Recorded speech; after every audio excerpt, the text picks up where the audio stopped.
نحمد ونصلي على رسوله الكريم أما بعد فأعوذ بالله من الشيطان الرجيم بسم الله الرحمن الرحيم وتلك الأيام نداولها بين الناس صدق الله العلي العظيم সবাই পড়ি সাল্লাল্লাহু আলাইহি ওয়াসাল্লাম। ইসলামী আন্দোলন বাংলাদেশ গোপালগঞ্জ জেলা শাখা কর্তৃক আয়োজিত আজকে গণসমাবেশের সম্মানিত সভাপতি শ্রদ্ধাভাজন ওলামায়ে কেরাম, সর্বস্তরের জনগণ ভাইয়েরা আমার, ইসলামী আন্দোলন বাংলাদেশ কি ও কেন, ইসলামী আন্দোলন বাংলাদেশ কি চায়, লক্ষ্য কি, উদ্দেশ্য কি, তাদের বক্তব্য কি, এ সম্পর্কে আমরা অনেকেই জানি না। কেউ জানি না, ব্যাপারটা এরকমও না। ইসলামী আন্দোলন বাংলাদেশ বিশ্বাস করে শুধু দেশ, দল, নীতি, নেতা পরিবর্তনের মাধ্যমে মানুষের শান্তি আসতে পারে না। এই যে ভূখণ্ড দেখছেন, এই ভূখণ্ড বারবার পরিবর্তন হয়েছে। এই ভূখণ্ডের একসময় শাসক ছিল মুসলমান। দীর্ঘ 750 বছর পর্যন্ত মুসলমানরা শাসন করেছে। কিছু মুনাফিকের কারণে উর্মিচাঁদ, করমচাঁদ, রায়দুল্লাহ বাবু, ঘোষিরে বেগম, মীর জাফর, মীর সাদেকের মতো মুনাফিকের কারণে ব্রিটিশ 200 বছর শোষণ করেছে, প্রায় 190 বছর শোষণ করেছে। শোষিত হয়েছিল মুসলমান, নির্যাতিত হয়েছিল মুসলমান, অত্যাচারিত হয়েছিল মুসলমান। আবার মুসলমানরা আন্দোলন করেছে, সংগ্রাম করেছে, ব্রিটিশ হটাও আন্দোলনের সূচনা করেছে মুসলমান। আপনারা জানেন 1803 ঈসাই সালে যখন ব্রিটিশ দিল্লি দখল করেছিল জাফরের থেকে, তৎকালীন সময় শাহ আব্দুল আজিজ সাহেব রহমতুল্লাহ ঘোষণা দিয়েছিলেন আজকের থেকে পাক ভারত উপমহাদেশ দারুল ইসলাম নয়, দারুল হরব, এদের বিরুদ্ধে আন্দোলন করা বর্তমানে মুসলমানদের জন্য ফরজে আইন। সেই দিন থেকেই ব্রিটিশ হটাও আন্দোলনের সূচনা হয়েছিল। পরবর্তীতে সবাই সম্পৃক্ত হয়ে ব্রিটিশদেরকে এদেশ থেকে তাড়াতে বাধ্য করেছিল। ভেবেছিলাম বৈষম্য দূর হবে, সমস্ত মানুষ সাম্য, মানবিক মর্যাদা, সামাজিক ন্যায় বিচার প্রতিষ্ঠিত হওয়ার মাধ্যমে স্বাধীনতা ভোগ করবে, মানুষ মুক্তি পাবে, শান্তি পাবে। কিন্তু আমরা কি দেখলাম? ভারতের সংখ্যাগরিষ্ঠ মানুষ মুসলমানদের সাথে বৈষম্য করছে, তাদের অধিকার দিচ্ছে না। এরপরে আবার মুসলমানরা আন্দোলন শুরু করেছিল। এই আপনাদের এলাকার সন্তান শেখ সাহেব, তিনিও কিন্তু পাকিস্তান করার পক্ষে আন্দোলন করেছিলেন। ইতিহাসকে অস্বীকার করা যাবে না। শেখ সাহেবের প্রচুর ভূমিকা ছিল। তিনি পাকিস্তান করার জন্য আন্দোলন করেছিলেন, মুসলিম লীগের পক্ষে কাজ করেছিলেন। মুসলিম লীগের নেতৃত্বে আমরা 47-এ ভারত থেকে আলাদা হয়ে পাকিস্তান নামে একটা দেশ করলাম। যেই আন্দোলনের মধ্যে আমরা অনেকেই সম্পৃক্ত ছিলাম। ভেবেছিলাম মুসলমানদের জন্য আলাদা একটা দেশ হলি আমরা শান্তি পাবো, মুক্তি পাবো। ভারত থেকে আলাদা হয়ে পাকিস্তান নামীয় একটা দেশ, যার 2টা অংশ, পশ্চিম পাকিস্তান, পূর্ব পাকিস্তান। এই পশ্চিম এবং পূর্ব পাকিস্তানের মধ্যে ব্যবধান 1700 কিলোমিটার। এই 1700 কিলোমিটার দূরে অবস্থান সত্ত্বেও ভারত থেকে একই নামে একটা দেশ পৃথক হওয়ার কি কারণ ছিল, এটা মাথার মধ্যে রাখতে হবে। এখানেই ভুল করেছে আওয়ামী লীগ। আওয়ামী লীগের মূল ভুলটাই এখানে ছিল, যেটা আপনারা অনেকেই বুঝতে পারেন নাই। যেখানে পাকিস্তান করার ব্যাপারে শেখ সাহেবের ভূমিকা ছিল, তিনি আন্দোলন করেছেন। আপনি দেখেন তার বইয়ের মধ্যে, যেখানে তিনি নিজে লিখেছেন, আমরা মুসলমানরা ধারণা করেছি যে মুসলমানদের জন্য আলাদা ভূখণ্ড হওয়া ব্যতীত মুসলমানদের মুক্তি নেই, মুসলমানদের শান্তি নেই। ভারত থেকে পাকিস্তান আলাদা হওয়ার পিছনে একমাত্র কারণ ছিল ইসলাম ধর্ম, মুসলমান। এই দেশটা মুসলমানদের দেশ। আপনারা কেন বুঝতেছেন না? যদি 47-এ ভারত থেকে আমরা আলাদা না হতাম, যদি ভারতের সাথে সম্পৃক্ত থাকতাম, যদি কাশ্মীর পাঞ্জাব এর মতো সম্পৃক্ত থাকতাম, তাহলে পৃথক একটা দেশ, স্বাধীন দেশ আমরা কোনোদিনই পেতাম না।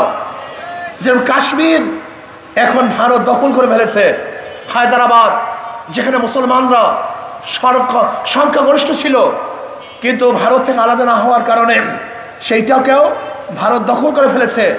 পাঞ্জাবও আলাদা ছিল কিন্তু ভারত দখল করেছে। যেরকম সিকিম আলাদা রাষ্ট্র হওয়ার পরেও লেনদুক দর্জির মাধ্যমে আবার ভারত গ্রাস করেছে। আপনাকে অবশ্যই মনে রাখতে হবে, যদি 47-এ ভারত থেকে, ইন্ডিয়ার থেকে পাকিস্তান নামে একটা দেশ আলাদা না হতো, তাহলে কিয়ামত পর্যন্ত আন্দোলন করলেও আমরা কোনোদিন স্বাধীনতা অর্জন করতে পারতাম না। তাহলে 47-এ ভারত থেকে দেশ আলাদা হওয়ার কারণেই আমরা পাকিস্তান নামে একটা দেশ পেলাম। ভেবেছিলাম এবার বৈষম্য দূর হবে, বৈষম্য থাকবে না, কিন্তু আমরা কি দেখলাম? পশ্চিম পাকিস্তানের মানুষগুলি পূর্ব পাকিস্তানের মানুষের সাথে বৈষম্য করছে, তাদের অধিকার দিচ্ছে না, স্বাধীনতা পাচ্ছে না। আবার 71-এ আমরা বৈষম্য দূর করার জন্যই সাম্য, মানবিক মর্যাদা, সামাজিক ন্যায় বিচার, এই 3 মূল নীতির ভিত্তিতে আমরা আন্দোলন করেছিলাম।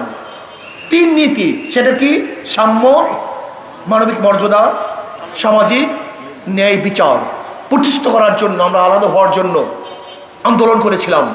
আপনি দেখেন শেখ সাহেবের 6 দফা, 11 দফা, 18 দফা, 21 দফার মধ্যে কোনো জায়গায় স্বাধীনতার কথা নেই। আমাদের ছিল অধিকার, অধিকার আদায়ের আন্দোলন, কিন্তু যেহেতু পাকিস্তানিরা আমাদের ভোটের মূল্যায়ন করতে পারেনি, তৎকালীন সময় আওয়ামী লীগ সবচেয়ে বেশি আসন পেয়েছিল, কিন্তু ভুট্টো সাহেব, ইয়াহিয়া খান সাহেব ভোটের মর্যাদা রক্ষা করতে পারেনি। এই ভোটের মর্যাদা রক্ষা করতে না পারার কারণেই শেখ সাহেব কি চেয়েছিলেন? অখণ্ড পাকিস্তানের প্রাইম মিনিস্টার হবেন। যেহেতু তার ভাগে সিট ছিল 160 সিটের যে অধিকারী, তিনি তো সরকার গঠন করবেন।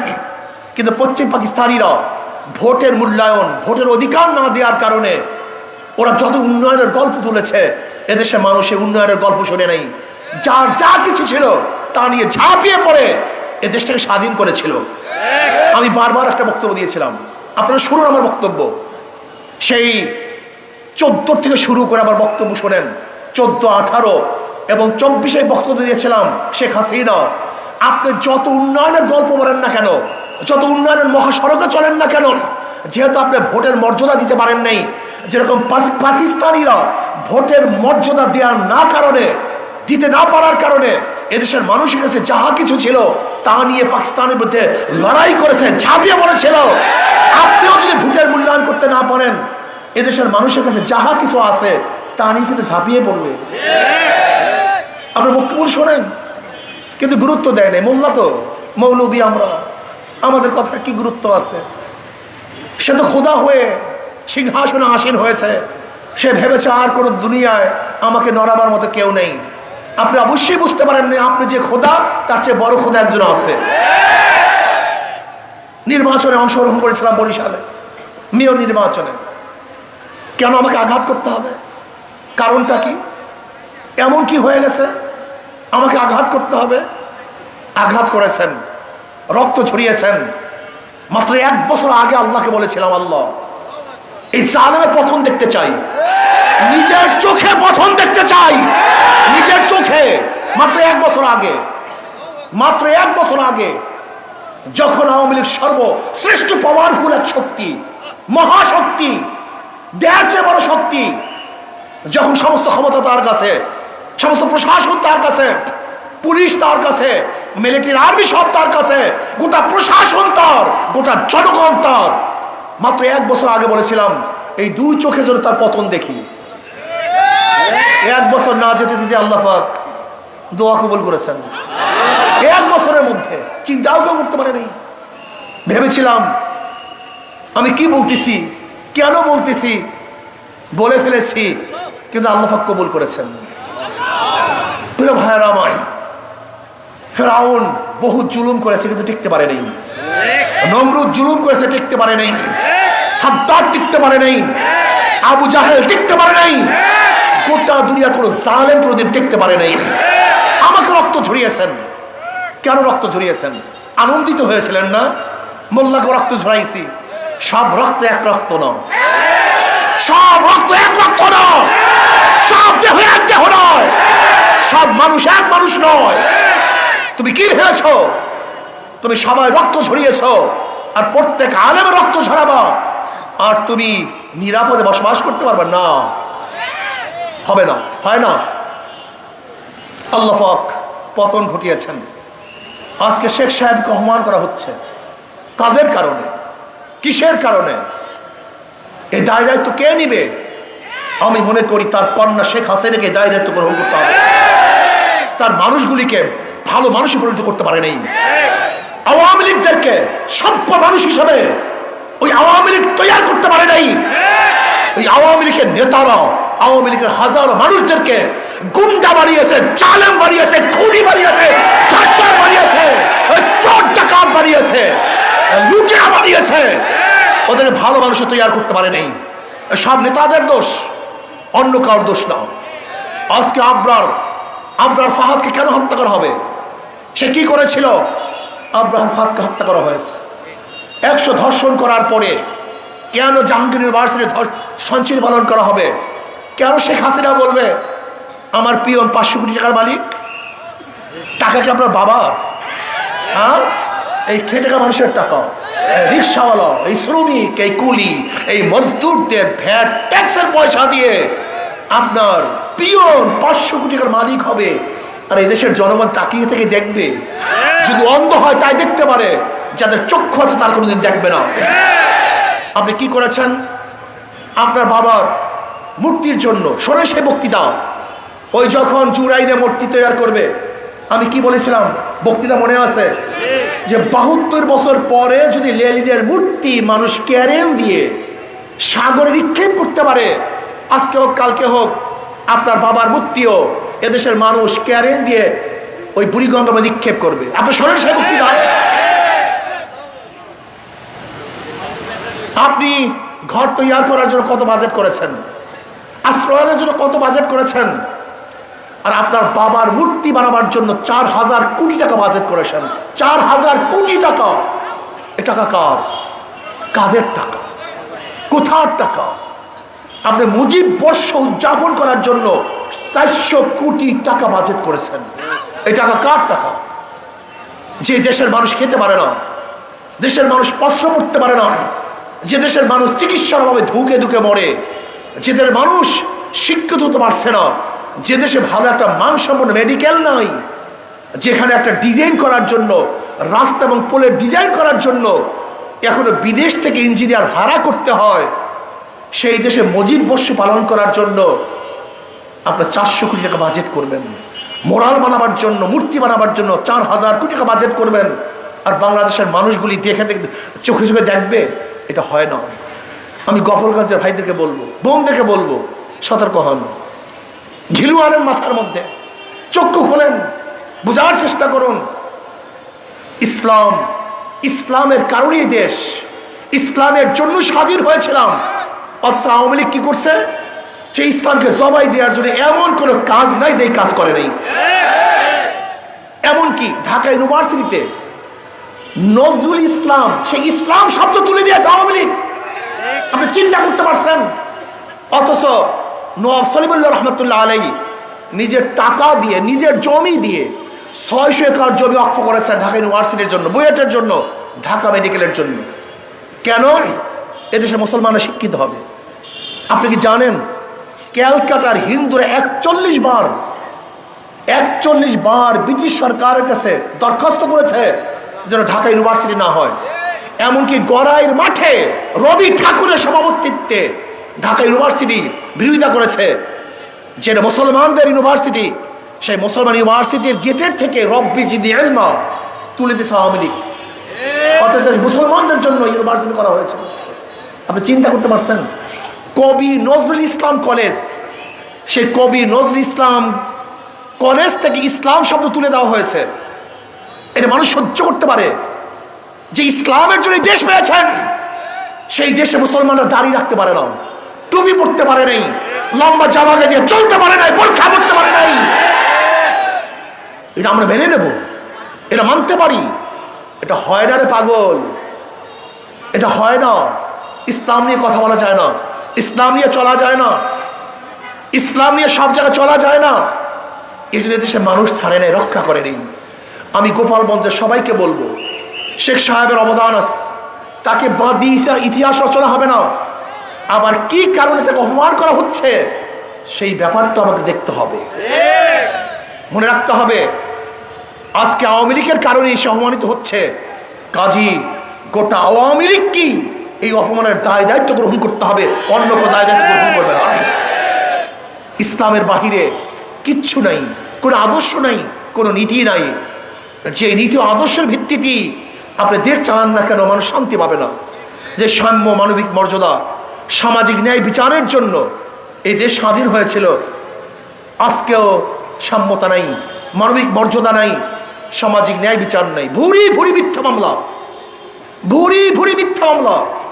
আমি চাই না আওয়ামী লীগ করার কারণেই কেউ আসামি হোক, এইটা আমি চাই না। যে অন্যায় করবে, অন্যায়ের কারণে আসামি হোক, এইটা আমি চাই না। আমি চাই না জুলুম, আমি চাই না অত্যাচার, আমি চাই না অবিচার, আমি চাই সাম্য, মানবিক মর্যাদা, সামাজিক ন্যায় বিচার প্রতিষ্ঠিত হবে। এদেশে অধিকার থাকবে মুসলমানদের, হিন্দুদের, বৌদ্ধদের, খ্রিস্টানদের, অধিকার থাকবে পুরুষের, অধিকার থাকবে মহিলাদের, ঋষি, চামার, কামার, মজদুর, তাঁতি, ছেলে, যত বর্ণের, যত ধর্মের, যত পেশার লোক আছে, সমস্ত মানুষগুলি সমান অধিকার ভোগ করবে। মানবিক মর্যাদা, আশরাফুল মাখলুকাত, সৃষ্টির শ্রেষ্ঠ জীব, এই মানুষকে শ্রদ্ধা করতে হবে, সম্মান করতে হবে। আজকে কুকুরকে নিজের হাতে খাওয়িয়ে দেই, আজকে কুকুরকে বিছানায় তুলি, আর আশরাফুল মাখলুকাত সৃষ্টির শ্রেষ্ঠ জীবকে পাশে বসাতে পারি না, লজ্জা পাই, ঘৃণা লাগে, এক দস্তাখানে বসতে পারি না। না, এইটা আমি চাই না। আমি চাই মেতর হোক, কুলি হোক, চামার হোক, সে আশরাফুল মাখলুকাত, তাকে শ্রদ্ধা করতে হবে, সম্মান দেখাতে হবে। আমি কি চাই? আমি চাই ন্যায় বিচার প্রতিষ্ঠিত হোক। আজকে সরকার বিদায় হয়ে গেছে, যারা জেলে ছিল সবাই মুক্তি। আচ্ছা, সরকারের সাথে জেলের সম্পর্কটা কি? সরকারের সাথে বিচারের সম্পর্কটা কি? হ্যাঁ, সরকার পরিবর্তন, যত আসামি সব মুক্তি। আবার সরকার পরিবর্তন, যারা আসামি না সবাই জেলখানায়। এরকম বিচারালয় আমি চাই না। বিচারালয়ের স্বাধীনতা চাই, যেখানে সরকারের সাথে বিচারালয় কোনো সম্পৃক্ত থাকবে না। যে অন্যায় করবে জজ তার বিরুদ্ধেই রায় লিখবে, আর যে ব্যক্তি ন্যায় করবে জজ তাকে ছেড়ে দিবে। যেখানে সরকার পরিবর্তন হোক অথবা নাই হোক, এর সাথে বিচারালয়ের কোনো সম্পৃক্ত আমি দেখতে চাই না। আমি চাই ন্যায় বিচার, ন্যায় বিচার। যে অন্যায় করবে সে আমার সন্তান হলেও আমার সন্তানের বিরুদ্ধে রায় হবে, আমি হলেও আমার বিরুদ্ধে রায় হবে। আর আমার শত্রু যদি নিরাপদ হয়, নিরপরাধ হয়, তাকে মুক্তি দেওয়া হবে। আমি এরকম বিচারালয় চাই। আমি জুলুম চাই না, অত্যাচার চাই না, অবিচার চাই না। আমি অর্থনীতির ভারসাম্য চাই। কেউ পিওর হবে 500 কোটি টাকার মালিক, আর হাজার অফিসাররা অর্থের অভাবে তার বাচ্চাদের মুখে খানা তুলে দিতে পারবে না। এরকম অর্থনীতি আমি চাই না। মাত্র কয়েক পরিবারের কাছে গোটা বাংলাদেশের অর্থনীতি থাকবে, এইটা আমি চাই না। আমি অর্থনীতির ভারসাম্যতা চাই। সমস্ত গরিব দুঃখী মেহনত মানুষও যেন অর্থ পায়। 28 লক্ষ কোটি টাকা বিদেশে পাচার হয়ে যাবে, এই অর্থনীতি আমি চাই না। আমি কি চাই? আমি চাই বাংলাদেশের প্রত্যেকটা গরিব সরকারি ফান্ড থেকে সাহায্য পাবে। আমি কি চাই? যারা বিদেশে যেতে চায় সরকার তাকে ফান্ডিং করবে, অর্থায়ন করবে, তারা বিদেশে গিয়ে বিনা লাভে সরকারের টাকা ফেরত দিয়ে দিবে। আমি এটা চাই। আমি কি চাই? কৃষকরা ফান্ডিং পাবে, তার অর্থ পাবে, তার উৎপাদন করার পরে আবার টাকা ফেরত দিবে। আমি চ্যালেঞ্জ দিয়ে বলতে পারি, ইসলামী হুকুমাত যদি হয়, ইসলামী হুকুমাত হয়, আগামী 5-10 বছরের মধ্যে বাংলাদেশের সমস্ত গরিবরা দরিদ্র সীমার উপরে চলে যাবে। এর কারণটা কি? ইসলামের গোটা অর্থনীতি গরিবদের জন্য, আর পুঁজিবাদী অর্থনীতি শুধু ধনীদের জন্য। আজকে ব্যাংকে যাবেন আপনি লোন আনার জন্য, বলবে আপনার কাছে মর্গেজ আছে, বলে নাই, বলে আপনাকে টাকা দেবো না। তাই ব্যাংক কাকে টাকা দেয়? যার কাছে আছে। যাকে দেয় তারই সুদ মাফ হয়, যাকে দেয় তারই লোন মাফ হয়। একজন ধনী 4 বার ধনী হয়, আর একজন গরিবের পেটের মধ্যে 5টা লাথি। আগের থেকে 5 লক্ষ টাকা ছিল না 1 লাথি, ব্যাংক থেকে 5 লক্ষ টাকা দেয় নাই 2 লাথি। তার লোন মাফ হয় না 3 লাথি, তার সুদ মাফ হয় নাই 4 লাথি। এবং বড়লোককে যে টাকা মাফ করা হয়েছে, এই টাকা যদি বাংলাদেশ ব্যাংকে থাকতো, বাংলাদেশের নাগরিক হিসেবে সেই টাকারও একজন মালিক ছিল। কিন্তু বড়লোকদেরকে মাফ করার কারণে গরিবের পেটের মধ্যে 1 লাথি, গরিবের পেটে 5টা লাথি দেয়, আর বড়লোককে 4 বার ধনী মানায়। আর ইসলামী অর্থনীতি সবই গরিবদের জন্য। জাকাত কাদের জন্য? ওসুর কাদের জন্য? কথা বলেন। ফিতরা কাদের জন্য? দান কাদের জন্য? মানত কাদের জন্য? অর্থাৎ ইসলামী অর্থনীতি সবই গরিবদের জন্য। কিন্তু কপাল পোড়া গরিবের গোষ্ঠী, এই কপাল পোড়া গরিবের গোষ্ঠী, ওরা নিজেদের ভাগ্য নিজেরা পরিবর্তন করতে পারে না। ওরা চোর, ডাকাত, বদমাশ, লুটেরা এবং খুনিদেরকে ক্ষমতায় বসায়, কিন্তু যারা গরিবদের জন্য মেহনত করে কাজ করে তাদের ওরা পছন্দই করে না। আমি বিশ্বাস করি ইসলামী অর্থনীতি যদি অ্যাপ্লাই করা হয়, আগামী 5-10 বছরের মধ্যে বাংলাদেশের সমস্ত গরিবরা দরিদ্র সীমার উপরে চলে যাবে। এখানে মানবতা প্রতিষ্ঠিত হবে, সাম্যতা প্রতিষ্ঠিত হবে, ন্যায় বিচার প্রতিষ্ঠিত হবে, এই দেশ হেফাজত থাকবে। সমস্ত ধার্মিকরা স্বাধীনভাবে তাদের ধর্ম পালন করতে পারবে। কাজে আসুন, আজকের থেকে সব কিছু দেখা শেষ। আমরা সোনার বাংলা দেখেছি, সবুজ বাংলা দেখেছি, নতুন বাংলা দেখেছি, ডিজিটাল বাংলা দেখেছি, স্মার্ট বাংলা দেখেছি। সব বাংলা দেখা শেষ। এবার আমরা ইসলামী বাংলা দেখতে চাই। কি বাংলা দেখতে চাই? ইসলামী বাংলা দেখাতে চাই। সমস্ত মার্কা দেখা শেষ। হাত পাখার বাংলাদেশ। হাত পাখা এমন এক প্রতীক, যারা নৌকায় নির্বাচন করে তারা নৌকা চালাতে পারে না, যারা ধানের শীষে নির্বাচন করে ধান কাটতে পারে না, যারা নাঙ্গলে নির্বাচন করে নাঙ্গল বইতে পারে না।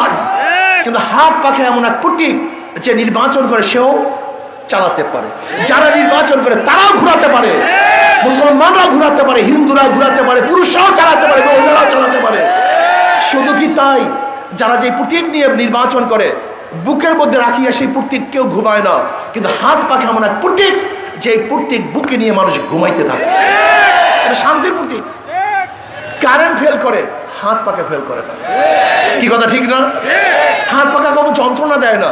যদি গরম একটু বেশি লাগে জোরে মারো, যদি একটু কম লাগে আস্তে মারো। কথা ঠিক না? এটা শান্তির প্রতীক হাত পাখা। কাজে হাত পাখা যদি বিজয় হয়, এই দেশ বিজয় হবে। হাত পাখা বিজয় হয়, এই জনগণ বিজয় হবে। হাত পাখা বিজয় হয়, মুসলমান, হিন্দু, বৌদ্ধ, খ্রিস্টান প্রত্যেকটা জনগণ বিজয় হবে ইনশাআল্লাহ।